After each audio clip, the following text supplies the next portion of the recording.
आप सोचेंगे कि जलियांवाला बाग के ऊपर डिस्कशन हो रहा है, उसमें बहादुर शाह जफर द लास्ट मुगल का क्या रेलेवेंस है। Bahadur Shah Zafar is a very relevant man in Indian history. One of the reason he's very relevant is because he was a very interesting character and a very educated character.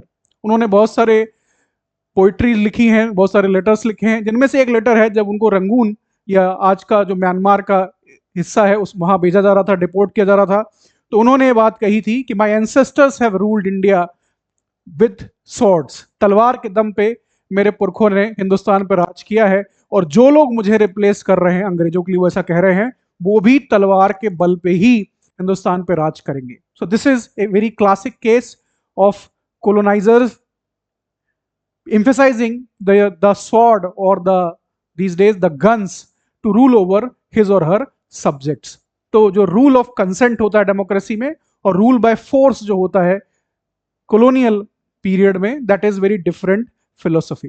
तो यहां पे जलियांवाला बाग के ऊपर जब हमारी बात हो रही है तो rule by force becomes absolutely critical.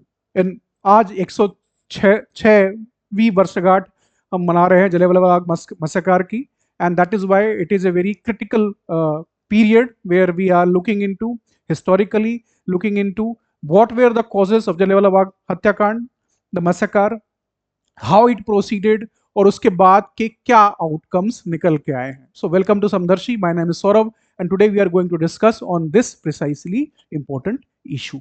Now let's start with the proceeding after the massacre. यहाँ पे हंटर कमेटी बनाई गई थी जलियांवाला बाग मैसेकर के बाद, और वहां पे जनरल डायर को काफी ज्यादा क्रॉस एग्जामाइन किया गया। उसका एक आप सामने एविडेंस देख रहे हैं। द प्रिसाइडिंग जज the Hunter, he was a lawyer from Scotland who was made the chairperson of the Hunter committee. वो पूछ रहे हैं जनरल से कि do you realise there were children and women in the crowd. आपको लगता है कि वहां महिलाएं और बच्चे भी थे क्राउड में जब आपने गोली चलाई? तो डायर कहता है yes absolutely I knew that. तो कुड आई आस्क, अगर वो पूछते हैं could I ask you what provisions you made for the wounded, जो लोग घायल थे उनके लिए आपने क्या किया? तो जनरल का रिस्पॉन्ड आता है कि I was ready to help any who applied, किसी ने भी अगर मदद मांगी होती तो मैंने मदद पहुंचाई होती। जिसमें से सामने से एक मेंबर का रिटॉर्ट आता है कि general, how does a child with who is been shot with .303 Lee Enfield apply for help? .303 within 200 yards, point blank range में गोली चलाई गई है, जिसमें एक अच्छा खासा एडल्ट धराशायी हो जाए, किसी बच्चे को उसकी गोली लगी है, वो कैसे हेल्प मांग सकता है? He will be unconscious, bleeding, there is no hope whatsoever left for him, for the child. ऐसी सिचुएशन में आप कैसे एक्सपेक्ट कर सकते हो कि वो हेल्प मांगेगा? This was the setting in which he was cross examined. और आपको दिखाई दे सकता है कि what kind of personality general Dyer was, उसके बारे में भी हम डिटेल में बात करेंगे कि who he was, where he was and why he was. तो जलियांवाला बाग ये कोई गार्डन नहीं है। Yes, you heard it right, it was not a garden per se. ये जनरली एक वेस्ट लैंड था जिसको गार्डन बोला जाता था। एक जल्ले वाज द पर्सन जिनका एक गार्डन था, बाग था घर के पास, बाद में ये बिक गया, और ओपन वेस्टलैंड आप इसको कह सकते हो। 6.5 एकड़ रफली इसका साइज था, और राइट ट्रेपोजॉइड जो शेप होता है वैसा इसका शेप था। This is was the shape of the garden, so called garden. और चारों साइड से चूने की मिट्टी की दीवार थी गार्डन में, बाग में आसपास, और घर बने हुए थे। तो इसकी ज्योग्राफी जानना बहुत जरूरी है, because there have been a lot of historical misunderstandings, lot of historical misrepresentation of what exactly happened in Jallianwala Bagh. Now ये है पिक्चर्स उस वक्त की, 1990s के बाद की अगर हम देखें। This is the Bagh, as you can see, यहाँ पे कुछ पेड़ हैं, पीछे घर बने हुए हैं, ऐसे ही दीवारें थी। दिस इज द एंट्रेंस जहां से जनरल डायर अपने आदमियों को लेकर अंदर जाता है। आप देख सकते हो काफी सकरा एंट्रेंस है, तो लोग आ और जा तो सकते हैं, लेकिन मोटर व्हीकल इसके अंदर और बाहर नहीं जा सकता, क्योंकि पतली सकरी गलियां थी। इसीलिए जो कॉन्वॉय पहुंचा था हमला करने के जलियांवाला बाग के ऊपर, उसमें 2 आर्मर्ड कार्स भी थी। वो आर्मर्ड कार इसके अंदर नहीं जा सकती थी, इसीलिए पैदल ये सिपाही और जनरल अंदर गए थे। This is one more panoramic view of the garden from a different angle. आप देख सकते हो ये पेड़ लगे हुए हैं, यहाँ पे एक छोटा सा मंदिर जैसा बनाया हुआ है स्ट्रक्चर, और ये पीछे मकान बने हुए हैं। तो Visual understanding is very very important. Now the question comes, I'll talk about exactly वहां पे क्या हुआ, लेकिन उसके पीछे का जो कंटेक्स्ट है उसको जानना बहुत जरूरी है. विदाउट अंडरस्टैंडिंग द कंटेक्स्ट आपको समझ में नहीं आएगा कि एग्जैक्टली ये हुआ क्यों. हमें थोड़ी बहुत अंडरस्टैंडिंग जलियांवाला बाग के ऊपर है. जनरल डायर अपने लोगों को लेके पहुंचता है, गोलियां चलाता है, बाग में लोग डॉक्टर सत्यपाल और किचलू के अरेस्ट के वजह से वहां पे प्रोटेस्ट करने पहुंचे थे एक्सेट्रा. बट इसकी एक लार्जर हिस्टोरिकल अंडरस्टैंडिंग बहुत ही रेयरली आपको मिलती है. सो एग्जैक्टली क्या हो रहा है 1990s 1910s, my mistake, 1910s का जो फेज है वो बहुत ही इंटरेस्टिंग फेज है. 1911-12 में बंगाल का पार्टीशन ब्रिटिश सरकार वापस लेती है, कलकत्ता से दिल्ली कैपिटल शिफ्ट किया जाता है, और 1914 से एक वर्ल्ड वॉर चल रही है यूरोप के अंदर 1918 तक. नाउ इस सिचुएशन में इंडिया में बहुत कुछ हो रहा है. गदर मूवमेंट चल रहा है, कनाडा अमेरिका से जो लीडर्स हैं रेवोल्यूशनरीज वो इंडिया में रेवोल्यूशन लाना चाहते हैं, क्रांति लाना चाहते हैं जर्मनी और अमेरिका की मदद से, अमेरिकन एरियाज की मदद से, नॉट अमेरिकन गवर्नमेंट पर से.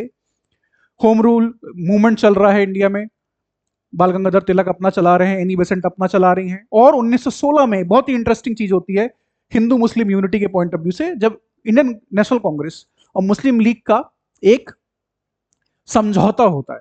तो जो सरकार है उसके कान खड़े हो जाते हैं कि कुछ तो गड़बड़ हो रही है, और वो इंडियन लीडर्स को पैसिफाई करना चाहते हैं. उनकी पोजीशन सरकार की थोड़ी वीक है, वर्ल्ड वॉर चल रही है, इंडिया में यूनाइटेड अपोजिशन है, तो वो पैसिफाई करना चाहते हैं. पैसिफाई करेंगे कैसे? थोड़ी सी गाजर दे देंगे. गाजर किसको देंगे? वो गाजर देंगे जो मॉडरेट लीडर्स हैं, जो चाहते हैं कि इंडिया में रिफॉर्म्स हो, एडमिनिस्ट्रेटिव रिफॉर्म्स हो, गवर्नेंस के रिफॉर्म हो, और इंडियंस को रिप्रेजेंटेशन मिले with in the larger framework of the British राज.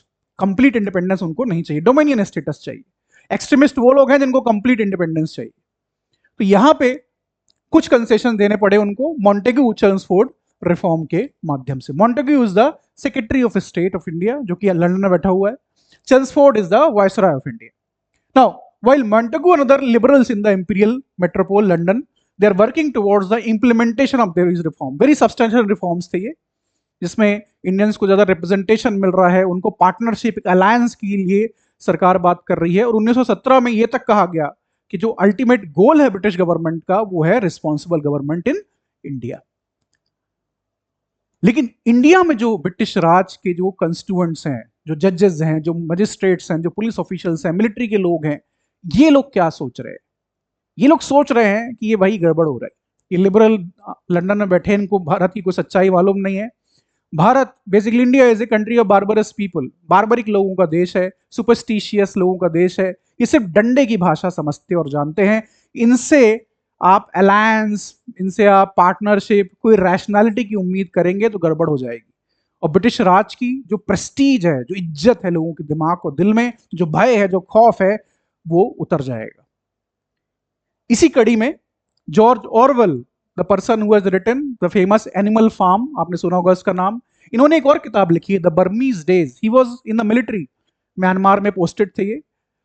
तो इन्हें ये लिखते हैं कि with Indians there must be no loyalty, अपने नॉवल में लिख रहे हैं, no real friendship, affection, even love. Yes, Indians, Englishman do often love Indians. जो नेटिव ऑफिसर्स हैं, फॉरेस्ट रेंजर्स हैं, हंटर्स हैं, क्लर्क्स हैं, जो नौकर चाकर हैं, उनसे प्रेम है उनको, अफेक्शन भी है.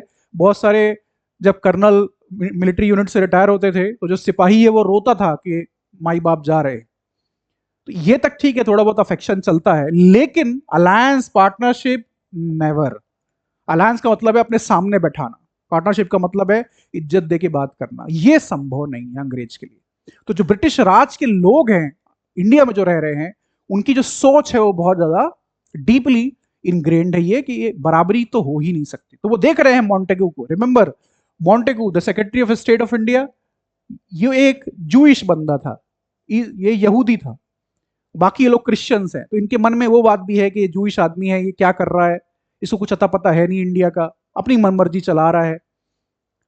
ये एक बहुत ही डीप साइकी में उनके बसा हुआ था.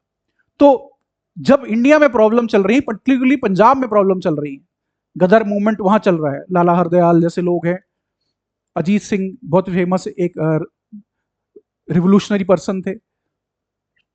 तो वहां पे ब्रिटिश रूलर्स को लग रहा है इंडिया में बैठे हुए कि भाई हमें कुछ स्ट्रॉन्ग मेजर्स चाहिए. और डिफेंस ऑफ इंडिया एक्ट 1915 ये कानून था क्योंकि बहुत पॉपुलर था with the British officials in India. उनको लगता था कि डंडे से काम चलेगा, इन लोगों को law, rule of law, humanity, liberalism, representation, innocent until proven guilty, ये सारी चीजों से ये लोग बच जाते हैं। जो रिवोल्यूशनरीज हैं, जो ट्रबल मेकर्स हैं, जो सेडिशियस लोग हैं, इनको सिर्फ डंडे से हमें डील करना है। तो defence of India act was very important. लेकिन वॉर खत्म हो गई थी 1918 में, नवंबर में सरेंडर हो गया था जर्मनी का।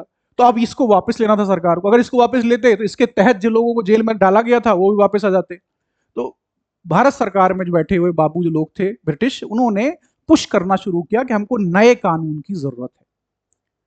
वो नया कानून था रॉलेट एक्ट। तो रॉलेट कमेटी बनाई गई 1917 में, इसके रिकमेंडेशन 1918 में आए और 1919 मार्च में इस कानून को पारित कर दिया गया सेंट्रल लेजिस्लेटिव असेंबली से। कानून में था क्या? डिफेंस ऑफ इंडिया एक्ट के तहत जो ड्रैकोनियन पावर्स थी उसको इसमें पूरा ऑलमोस्ट रेप्लिकेट कर दिया गया। और trials without jury held in camera, उस वक्त वैसे कैमरे नहीं होते थे। कैमरे का मतलब है कि कोई प्रेस का पर्सन नहीं होगा, खाली कोर्ट होंगी। Detention without trial. तो डिफेंस ऑफ इंडिया एक्ट की जो चीजें थी वो इसमें हूबहू ऑलमोस्ट ला दी गई। इसी के पीछे सारा बखेड़ा खड़ा हुआ।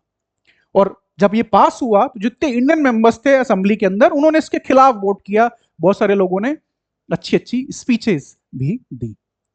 नाउ इस कंटेक्स्ट में हमें देखना है कि क्या हो रहा है। वर्ल्ड वॉर 1 चल रही थी ऑलरेडी, काफी ज्यादा महंगाई थी, लोगों के पास बेरोजगारी थी, समस्याएं थी।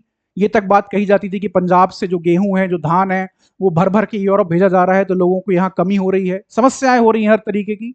उस कंटेक्स्ट में एक नेता उभर के आते हैं जिनका नाम है मोहनदास गांधी। आपने नाम तो इनका सुना ही होगा। उस वक्त तक ज्यादा लोगों ने इनका नाम नहीं सुना था। यस, अहमदाबाद मिल स्ट्राइक इन्होंने कराई, चंपारण में इन्होंने काम किया, 1915 में भारत आ गए थे।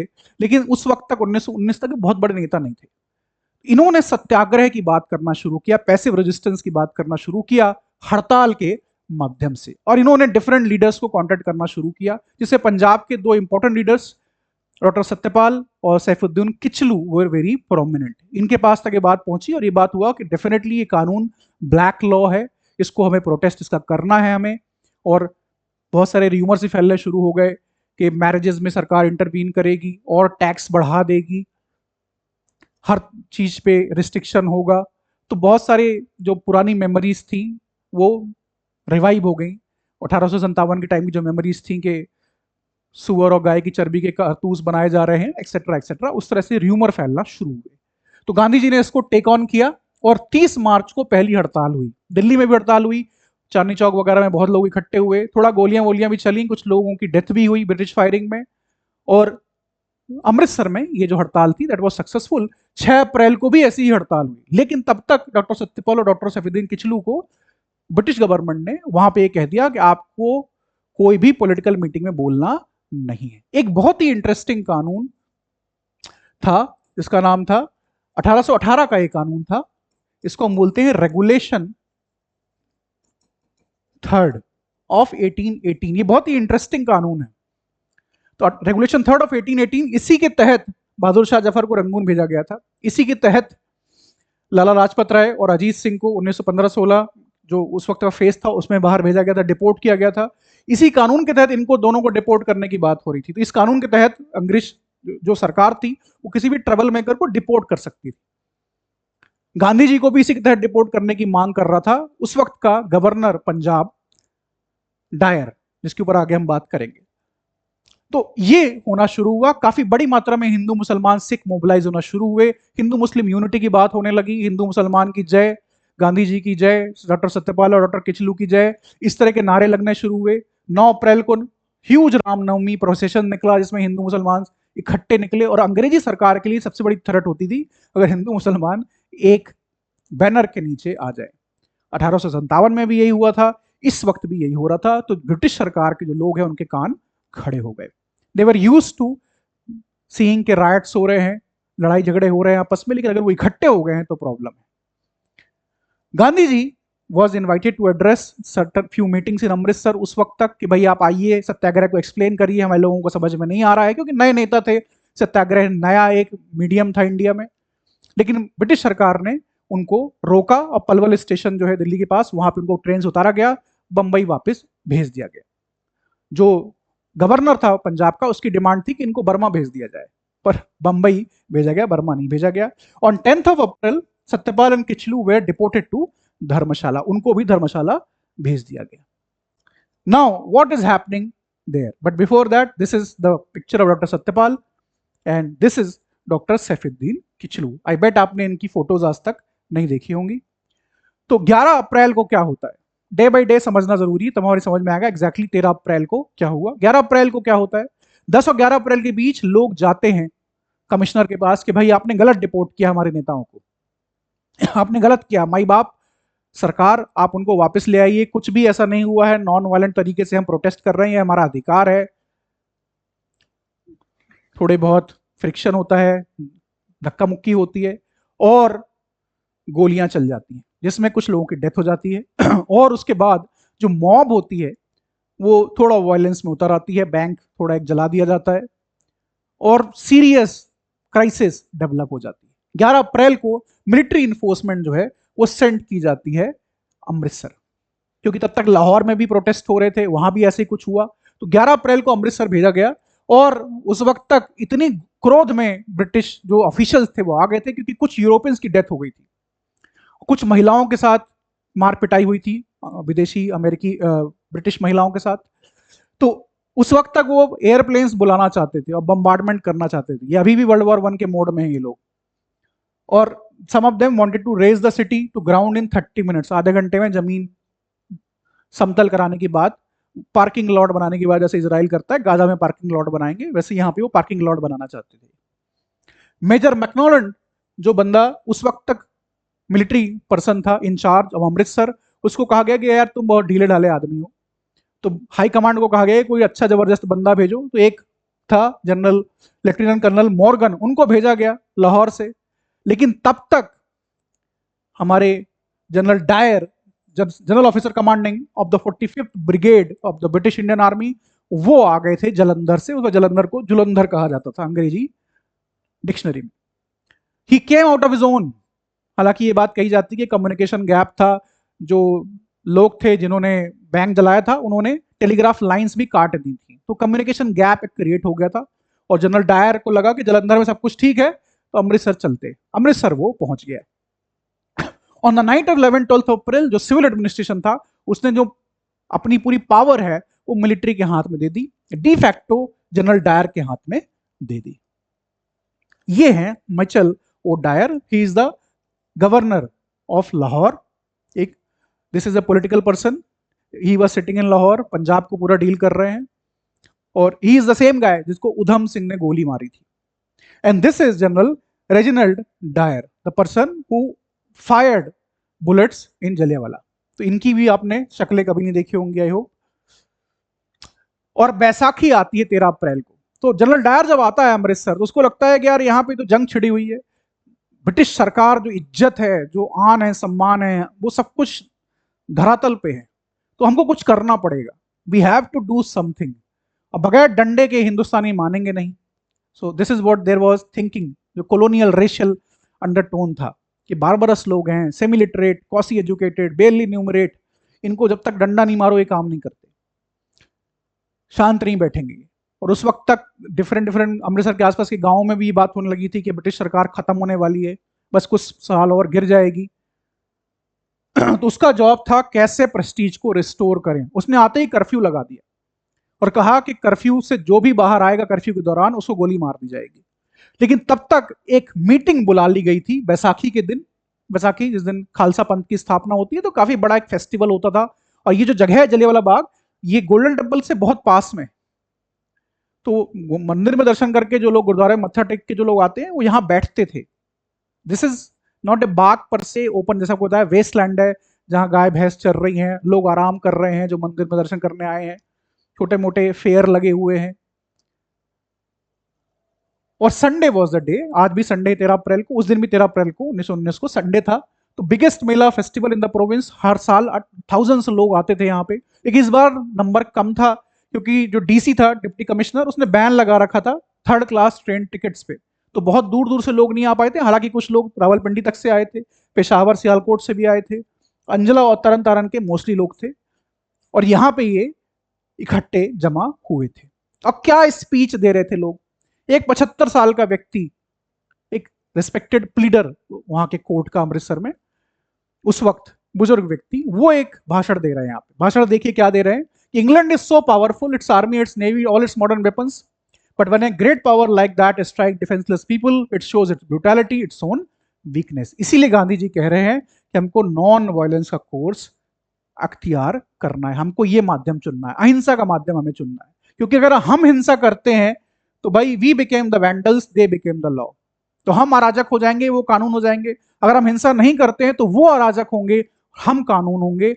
और जो भगवान है, गॉड, और उसका जो नियम कानून है वो हमारे साथ है। ये वो भाषण देना उस वक्त जब जनरल डायर वहां पहुंचता है।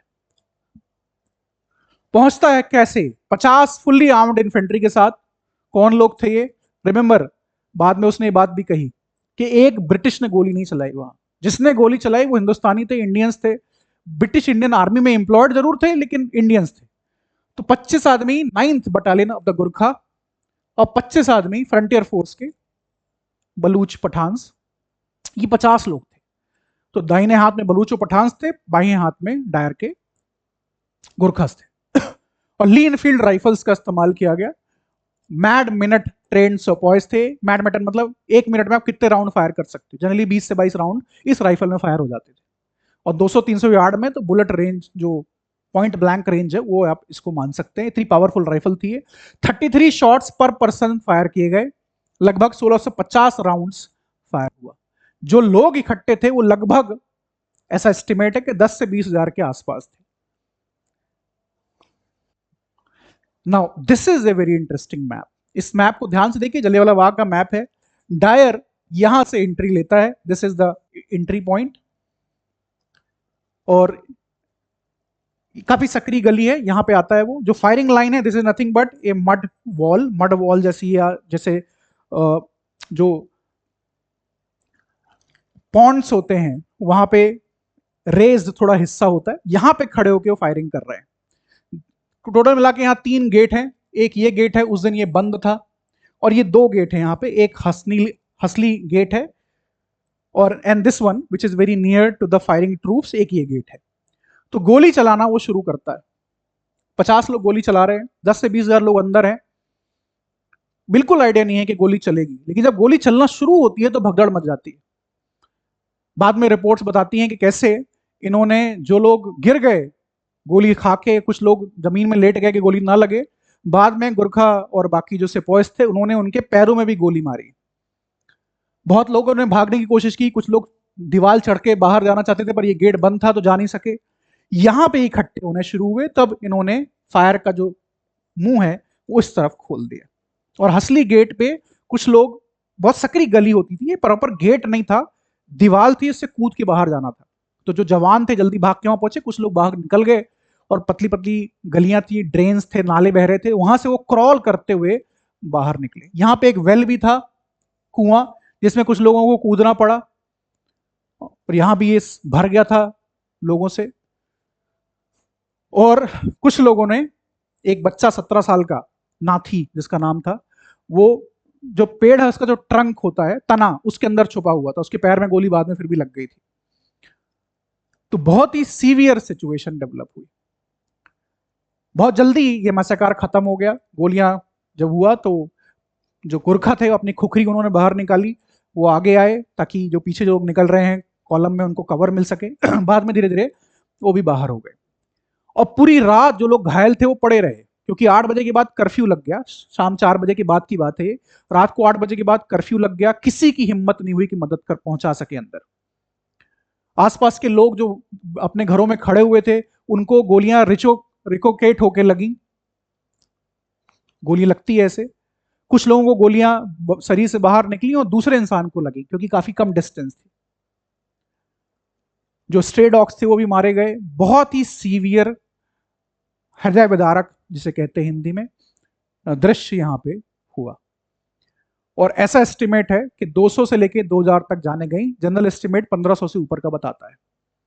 जो घायल थे उनको कोई मदद नहीं पहुंची। एक महिला, रतन देवी, जिनके पति को गोली लगी, ही वॉज डेड, तो पूरी रात वो यहीं बैठी रही हाथ में डंडा लेके, ताकि कुत्ते उनकी लाश के आसपास ना घूम सके। जिनको हॉस्पिटल पहुंचाया गया उनको इलाज करके अरेस्ट कर लिया गया। जो उस वक्त का वहां पे सर्जन जनरल था स्मिथ, उसने इलाज करने से मना कर दिया लोगों का। एक व्यक्ति, एक लड़का 22 साल का, जिसको पैरों में 3 गोली लगी थी, उसको घर उसके पहुंचाया गया और किसी ने भी उसका इलाज नहीं किया। अगले दिन सुबह उसकी डेथ हो गई ब्लीडिंग से। तो this was inhuman completely what he has done general Dyer. कोई प्रोवोकेशन नहीं, कुछ नहीं। उसने ऐसा किया क्यों, ये सबसे बड़ा सवाल निकल के आता है। उसके दिमाग में ये बात थी कि ये 1857 का रिपीट यहां पे हो रहा है। इज्जत नहीं बची है अब सरकार की, और इज्जत जो है वो डंडे से होगी। जैसे बहादुर शाह जफर कहता है तलवार से हमने राज किया है, वैसे यहां पे डंडा या बंदूक से राज किया जाएगा। The power flows from the barrel of the gun. So this is exactly what he did. उसको लगा कि पंजाब हमारे हाथ से निकल रहा है, ऐसा उसके दिमाग में था। ऐसा कुछ हो नहीं रहा, लेकिन फिर भी उसको ऐसा दिमाग में था, इसलिए उसने गोली चलाई और इतने लोगों को मार दिया। And he was very proud of what he has done. कौन लोग थे ये? थर्ड जितने लोग वहां इकट्ठे थे, 1/3 वेर सिक्स, आधे से ज्यादा हिंदू थे, और 1/6 वेर अराउंड मुस्लिम। तो आप देख सकते हैं सारे समाज के सभी लोगों का यहां पे प्रतिनिधित्व था। उसके बाद क्या हुआ? मदद नहीं पहुंचाएगी वो ठीक है, वुंडेड्स जो थे दे डाइड। पानी तक नहीं मिला लोगों को, क्योंकि जो कुआं था वो पोल्यूट हो गया था ब्लड से। आसपास के लोगों ने डर के मारे पानी तक नहीं पहुंचाया घायलों को। अगले दिन क्या हुआ? अगले दिन फॉर्मली मार्शल लॉ लगा दिया गया। 14-15 अप्रैल को फॉर्मली मार्शल लॉ लगा दिया गया। और 10 अप्रैल को जो घटना घटी थी, जब बैंक जला था, एक महिला, मिस शेरवुड, इंग्लिश महिला, उसके साथ लोगों ने मारपीट की थी। जिस जगह पे, कोरिया वाला उस जगह का नाम है, वहां पे उस गली में ये हो रहा था। क्रॉलिंग के ऑर्डर्स दिए गए थे कि लोग लेट के निकलेंगे। हर ये ऑर्डर इशू किया गया कि हर अंग्रेज को जब आप देखोगे सड़क पे तो उसको सलाम ठोकोगे। जो लॉयर्स थे उनको कुली का काम दिया गया। जो रिस्पेक्टेड लोग थे शहर के अंदर, उनको हैंड कफिंग तक हुई। तो ब्रूटैलिटी की सारी हदें जो हैं वो पार कर दी गई। उसके बाद क्या हुआ? जनरल डायर को ड्यूटी से रिलीव कर दिया गया। हालांकि विद इन मंथ और 2 मई में अफगानिस्तान के रूलर ने इंडिया पे अटैक कर दिया, तो उसको वहां डाइवर्ट किया गया। General Dyer was interesting personality. He has served in Myanmar, Burma. उससे उसकी सोच का पता चलता है। वहां भी वो यही करता था, घर जला देना, कलेक्टिव पनिशमेंट, घर जला देना, पूरे पूरे गांव जला देना, लोगों को मार देना, ये उसका काम था। बाद में बलूचिस्तान में उसने सर्व किया, नॉर्थ वेस्ट फ्रंटियर प्रोविंस में उसने सर्व किया, हर जगह उसका ये ट्रैक रिकॉर्ड रहा है। He was a mad dog. तो he was formally resigned on July 1920। उसको रिजाइन करना पड़ा क्योंकि इंग्लैंड में ये बहुत हल्ला हुआ। जब इंडिया में काफी बड़ा ये मामला बन गया, गांधी जी ने फॉर्मली जो उनकी जो लॉयल्टी थी इंग्लिश गवर्नमेंट की तरफ, एम्पायर की तरफ, वो वापस ले ली। रिमेंबर फर्स्ट वर्ल्ड वॉर में गांधी जी ने सपोर्ट किया था अंग्रेजों का, लोगों को रिक्रूट करने में मदद कराई थी एज सोल्जर्स। टैगोर साहब उस वक्त लंदन में थे जब ये उसके ऊपर, डायर के ऊपर केस चल रहा था वहां पे। तो उन्होंने कहा कि दिस इज एब्सोल्युटली शेमफुल। उन्होंने अपने जो भी ऑनर्स थे वापस कर दिए ब्रिटिश सरकार को। एंग्लो इंडियन प्रेस इंडिया में जो था, the Englishman and the pioneer, उन्होंने कंट्रीब्यूट करना शुरू किया अपने से और लोगों को इनवाइट किया कि आप कंट्रीब्यूट करिए एक फंड में जो कि जनरल डायर के लिए रेस किया जा रहा था। उनका कहना था कि उसने, ही is the man who saved India, British सरकार को उसने बचाया है भारत के अंदर। तो इंग्लिश न्यूज़पेपर्स बाद में, मॉर्निंग पोस्ट जैसे, उन्होंने भी पिक कर लिया इस चीज को और 26,000 पाउंड जो है वो इकट्ठे किए गए। So Dyer retired in comfort and without any financial constraints. जो उस वक्त का हाउस ऑफ पीपल था इंग्लैंड पार्लियामेंट के अंदर, उन्होंने क्रिटिसाइज किया डायर को क्योंकि उस वक्त लिबरल्स की गवर्नमेंट थी। मॉन्टेगू ने बहुत ज्यादा क्रिटिसाइज किया, सेक्रेटरी ऑफ स्टेट जो यहूदी व्यक्ति था, जूइश। और चर्चिल ने तक ने क्रिटिसाइज किया इसको, जो सेक्रेटरी ऑफ वॉर था उस वक्त उसकी गवर्नमेंट में। हालांकि हाउस ऑफ लॉर्ड्स ने इसको, जो उनका राज्यसभा है, उसने कंप्लीटली एक्सोनरेट कर दिया डायर को। तो काफी मिक्स्ड रिएक्शन इंग्लैंड से निकल के आया। और इंडिया में जो एडमिनिस्ट्रेशन था, जो ब्रिटिश गवर्नमेंट के लोग थे, दे वर फुल्ली बिहाइंड जनरल डायर कि what he has done was absolutely necessary. 1921 में जनरल डायर को स्ट्रोक आया, he was paralyse, wheel chair में आ गया वो। 1927 में दूसरा स्ट्रोक आया, तो उस वक्त उसकी वो डॉटर इन लॉ है, she wanted to serve him, save him, but वो कहा कि उसको अब जीना नहीं है। This was his last words that he don't want to live. उसको अब जीने में कोई इच्छा नहीं है, कुछ लोग कहते हैं मैंने अमृतसर में गलत किया, कुछ लोग कहते हैं मैंने अमृतसर में सही किया। अब मैं अपने क्रिएटर भगवान के पास जाना चाहता हूँ ये पूछने के लिए कि मैंने सही किया या गलत किया। Finally he died in July 1927। British सरकार ने लीपापोती करने के लिए 6 महीने के अंदर अक्टूबर 1919 में एक डिसऑर्डर इंक्वायरी कमेटी बनाई जिसका नाम है हंटर कमेटी, जिसमें 4 मेंबर इंग्लिश थे, 3 मेंबर इंडियंस थे। डिफरेंट रिपोर्ट्स उन्होंने दी, मेजोरिटी ओपिनियन अलग था, माइनॉरिटी ओपिनियन अलग था। और ये अमृतसर के ऊपर नहीं बनाई गई थी, ये बनाई गई थी जो डिसऑर्डर हुआ बंबई में, पंजाब में, बंगाल में, उसके ऊपर। This is what happened. बाद में आर्मी काउंसिल ने जनरल डायर को रिलीव कर दिया कमांड से, and then he resigned on 1920। Gandhi ji का जो वक्तव्य है, जो स्टेटमेंट था, that was the most precise expression of the Indian point of view about what has happened.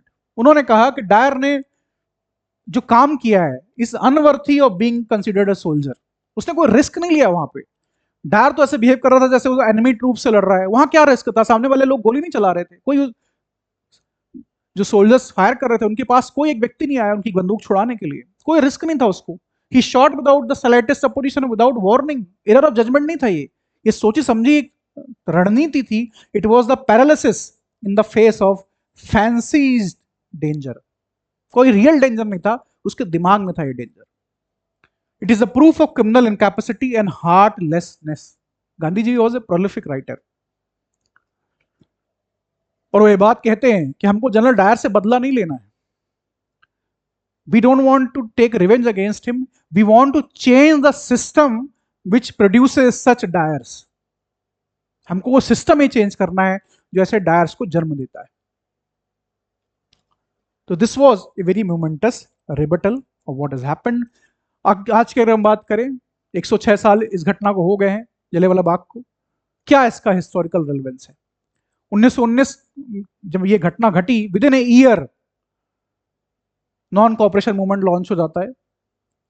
और फॉर्मली अगर आप देखें, जो ब्रिटिश प्रेस्टीज है, जो ब्रिटिश मोरल अथॉरिटी है, वो यहां से खत्म हो जाती है। तो एंड ऑफ द ब्रिटिश राज एक तरीके से started with Jallianwala. That was the final straw, the final nail in the coffin. और विद इन आप देख सकते हो 28 ईयर्स इंडिया गॉट इंडिपेंडेंस।